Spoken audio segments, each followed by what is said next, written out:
नमस्कार, मैं रितेश कश्यप राष्ट्र समर्पण से। आज हम एक ऐसे स्थान पर आए हुए हैं। यह बिहार के जहानाबाद ज़िले का एक जहानाबाद शहर है, जहाँ गांधी मैदान के पास एक मंदिर है। मंदिर बहुत बड़ा नहीं है, छोटा मंदिर है, लेकिन उसकी खासियत यह है, यहाँ पिछले 1 सालों से लगातार अखंड सीताराम का भजन चल रहा है और साथ ही वहाँ पर 3 सालों से अखंड रामचरितमानस का पाठ किया जा रहा है। अनायास आपका झुकाव, आपको ये बात जानने के बाद उस जगह को जानने की इच्छा होगी। उसके बारे में हम अपने वीडियो में आगे भी बताएंगे और बता भी चुके हैं आपको। तो इसे लेकर यहाँ के जो स्वामी जी हैं, राकेश स्वामी जी, हम इनसे आज बात करेंगे कि इसके पीछे क्या इसका तर्क है, क्या इतिहास है, और जो सनातन संस्कृति की एक अवधारणा रही है, सत्य की अनवरत खोज, संस्कृति को बढ़ावा देने की खोज होती है। हम अपने हिंदू संस्कृति को किस तरीके से हम दिखा सकते हैं, बता सकते हैं। यहाँ एक साक्षात उदाहरण देखने को मिल रहा है, जो अभी तक मेरे नज़रिए से कहीं भी देखने को नहीं मिला है। मेरे लिए तो ये पहली खोज है। अगर आप हमें इस तरह की चीज़ें कभी दिखेंगी तो मैं आगे भी आप लोगों के लिए लाता रहूँगा। अभी वर्तमान में हम स्वामी जी से बात करेंगे कि स्वामी जी, पहले तो आप इतना बड़ा आयोजन आप लोग करवा रहे हैं, इसके लिए तो ये सनातन संस्कृति को मानने वाले लोग आपको साधुवाद करते हैं। और आप जो ये काम कर रहे हैं, ये कब से ऐसा चला आ रहा है? इसकी पूरे इतिहास, इसका पृष्ठभूमि क्या है इसका पूरा? 2016 में 25 दिसंबर को हम लोग यहाँ गांधी मैदान में एक सुमंगलम नाम से आयोजन किए थे, जिसमें 5100 लोग एक साथ बैठकर सुंदरकांड का पाठ सब सामूहिक रूप से किए थे। बहुत सुंदर आयोजन हुआ और वो आयोजन तब से लगातार अनवरत चल रहा है। हर एक 25 दिसंबर को प्रत्येक साल हम लोग करते हैं। आसपास के जगहों में भी किया है। और उसी आयोजन में 2018 में 5-6 हज़ार लोग थे सब शामिल, और उनके बीच में संकल्प हुआ कि आज से यहाँ पर अखंड रामायण पाठ शुरू हो रहा है, आरंभ हो रहा है। और ये अब संकल्प यही है कि ये अनंत कालों तक चले। मतलब ये अनंत कालों तक चलेगा, इसका कोई समय सीमा नहीं निर्धारित किया गया? कोई समय सीमा नहीं है, बस यही है प्रार्थना और यही संकल्प है कि यह सृष्टि पर्यंत चलता रहे। उसके पीछे उद्देश्य मेरा बस ये था कि मैं मानता हूँ कि ये अनुष्ठान तभी चल पाएगा जब यहाँ आसपास में सनातन संस्कृति लोगों के जीवन में जीवित रहेगी। सनातन धर्म परंपरा लोगों के जीवन में रहेगा, तभी ये अनुष्ठान चलता रहेगा। अच्छा, पिछले 3 सालों से ये लगातार चल रहा है। 3 सालों में ऐसा कुछ अधिक हो गया। हाँ, 3 साल से अधिक हो गया। 3 साल 4 महीने लगभग हो रहे हैं। अच्छा, ये 3 साल 4 महीना में ऐसा कभी लगा कि अब मतलब कोई हार गया हो, थक गया हो, या कोई परेशान हो गया हो, या कुछ लगा कि भाई लोगों की कमी हो गई हो? कैसे करते हैं? मतलब एक ही आदमी रहता है या बार बार बदलते रहते हैं? कैसे होता है? बहुत रोचक प्रश्न आपने किया है। बहुत इसमें क्या कहें, मतलब आह्लादित हो जाता है मन। उसमें इतना कृपा है भगवान का प्रथम दिन से ही, कि कई बार ऐसे परिस्थिति आती है, मान लीजिए आर्थिक रूप से हो, या लोगों की कमी हो, या कुछ ऐसे परिस्थितियां उत्पन्न हो जाती है। जैसे यहाँ एक बार दंगा हो गया था, हिंदू मुस्लिम कर्फ्यू लग गया था, बहुत बाढ़ आ गया था बहुत ज़्यादा, और पानी सब जगह भर गया था, या कोरोना का इतना लॉकडाउन रहा ऐसा। लेकिन पता नहीं कैसे कभी भी कोई वहाँ पर किसी प्रकार का कोई कमी नहीं हुआ, और लोग आते गए और वह अनुष्ठान चलते रहा।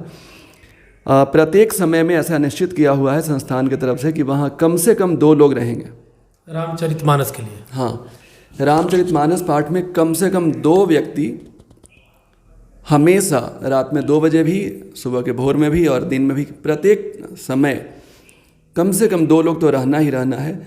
उसके बाद जो श्रद्धालु आते हैं वो अलग से आके बैठते हैं और अपना पाठ करते हैं। सीताराम अखंड संकीर्तन में 3 लोग कम से कम रहना है। कोई भी समय में 3 लोग कम से कम रहना ही रहना है, वो निश्चित है। बाकी जो श्रद्धालु आए, महिला श्रद्धालु इसमें भरे हुए रहते हैं, या और भी पुरुष श्रद्धालु जो आते हैं उसके बाद 3 से अधिक हो जाते हैं। इसमें अभी हम लोग गए थे वहाँ पर, तो देखे कि वहाँ पर सीताराम सीताराम का भजन हो रहा था, और उसमें देखने को ये मिला कि 4 लोग वो सरिया रहे थे, पूरा बिछावन बिछा रहे थे, लेकिन सीताराम सीताराम कंटिन्यू लगा हुआ था, कोई रुकने का नाम नहीं ले रहा था। चूँकि कक्ष की सफाई भी प्रत्येक दिन होनी चाहिए, तो वो लोग उस समय खड़े हो जाते हैं, खड़े होकर सीताराम करने लगते हैं, और जो छोटे कार्यकर्ता हैं जिनको जिम्मेवारी दिया हुआ है साफ़ सफाई का, वो अपना झट से उसी समय तत्परता से साफ़ सफाई कर लेते हैं, लेकिन सीताराम चलते हैं, वो बंद नहीं होना है। अच्छा, ऐसा और कहीं कहीं हो रहा है ये पूरे, आपको क्या लग रहा है ऐसा कहाँ कहाँ हो रहा है? जिस तरह से यहाँ कार्यक्रम हो रहा है इस तरह से और कहाँ कहाँ हो रहा होगा? मुझे भी ये जानने की बहुत इच्छा थी इस प्रकार से, तो मैंने बहुत शोध किया इस पर और बहुत जगह जानकारी लिया, लेकिन एक ही स्थान पर, एक ही मंदिर में अखंड रामायण पाठ, अखंड ज्योति और अखंड सीताराम नाम संकीर्तन इस संसार में मुझे कहीं नहीं मिला। ये सबसे बड़ी बात है कि इस पूरे संसार में, जैसा कि स्वामी जी बता रहे हैं कि पूरे संसार में अखंड रामायण का पाठ, अखंड रामचरितमानस पाठ, अखंड संकीर्तन, अखंड ज्योत, लगातार जो ज्योत जल रही है, और उसके लिए भी लोग संरक्षण का काम करते हैं। इसके लिए आप लोग और भी लोगों से क्या उम्मीद करते हैं? मतलब वो लोग कैसे आपसे और जुड़े हैं? उम्मीद बस यही है करते हैं कि रामायण जी को जीवन में लाना है। हमारे पास सनातन धर्म संस्कृति में जो सबसे सहज ज्ञान, जो सबसे सहजता से जिसमें दिया गया है, वो रामचरितमानस है, और भगवान राम जी का जो जीवन है वो बिल्कुल व्यवहारिक है। वो जीवन में उतरे, हमारे युवाओं को जो पश्चिमी सभ्यता से प्रभावित हो रहे हैं, वो राम जी का अनुकरण करें, राममय हो यहाँ का जीवन भारत का।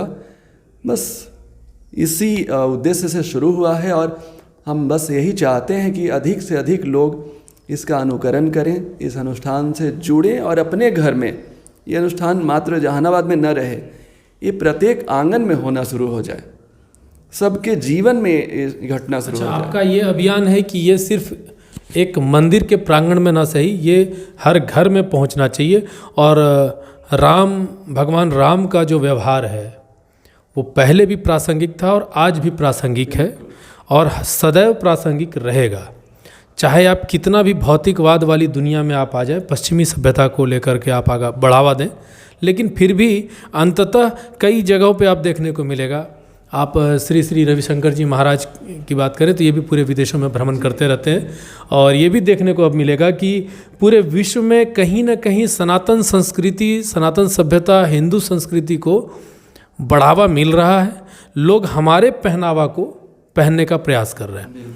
आप लोग भी, अब आप लोगों का क्या कहना है? मान लीजिए जो यहाँ के इस मंदिर से जुड़ना चाहते हैं, वो कैसे जुड़ सकते हैं, या किसी तरीके का दान कर सकते हैं, या वो भी इसके हिस्सा बन सकते हैं अगर वो यहाँ ना पहुँच पाए तो उसके बाद भी?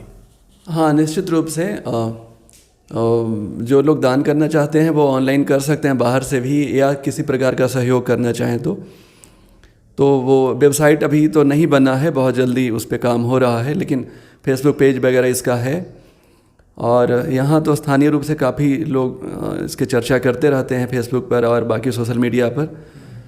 तो बाहर से जो लोग हैं वो सहयोग, सबसे पहले प्रार्थना करें कि अनुष्ठान चले और निरंतर चलता रहे, और सिर्फ मंदिर प्रांगण में नहीं, प्रत्येक जीवन में इसका अनुकरण होना शुरू हो जाए, प्रत्येक जीवन में इसका प्रभाव आना शुरू हो जाए। तो इसके लिए प्रार्थना हो, यही सबसे बड़ी सहभागिता है। इसके लिए आप सहयोग कर सकते हैं। सहयोग में स्वामी जी ने कहा कि सबसे पहला काम तो आप ये करिए कि ये अनुष्ठान निरंतर चलता रहे, ऐसी आप कामना करें। और अगर आपके अंदर इच्छाएं हैं कि आप इस मंदिर के लिए आगे कुछ और करना चाहते हैं तो इसके फेसबुक पेज है, हम लोग प्रयास करेंगे कि आप लोगों को फेसबुक पेज दे सकें, दिला सकें। अगर स्वामी जी का कोई संपर्क सूत्र होगा तो वो भी हम आपको देने का प्रयास करेंगे, या फिर इस मंदिर के जो कर्ता धर्ता हैं उनका संपर्क सूत्र देने का प्रयास करेंगे। अभी तक के लिए बस इतना ही। राष्ट्र समर्पण से रितेश कश्यप, धन्यवाद।